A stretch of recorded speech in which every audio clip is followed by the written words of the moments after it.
ఆయన పట్టిన ముద్ర సామాన్యమైన ముద్ర పట్టలేదు. ఇలా పట్టుకున్నారు ఆయన, చిన్ముద్ర పట్టారు. ఇది దక్షిణామూర్తి ముద్ర అని పేరు దీనికి.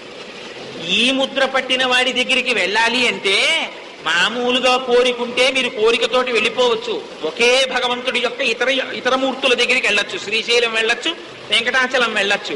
కానీ మీరెడుతున్నది జ్ఞానం కోసం వెడుతున్నారు. జ్ఞానం కోసం వెళ్ళినటువంటి భక్తుడు మిగిలినటువంటి భక్తుల కన్నా స్థాయి పెద్దది.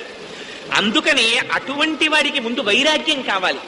ఏమిటో ఈ సుఖాలు ఏమిటో, ఈ కష్టాలు ఏమిటో, ఈ శరీరం ఏమిటో, ఈ బంధుత్వాలు ఏమిటో, అసలు ఏమిటండి ఇవన్నీ, అసలు ఎక్కడి నుంచి వచ్చింది, ఎందుకు వచ్చాను ఈ ప్రపంచంలోకి అని తాపత్రయ పడిపోయి లోపల విపరీతమైనటువంటి ఉడికిపోతే మనస్సు ఎలాగైనా సరే అసలు తత్వం తెలుసుకోవాలన్న జిజ్ఞాస పెరిగితే అటువంటి వాడికి భగవానుడు ఒక దారి చూపిస్తాడు.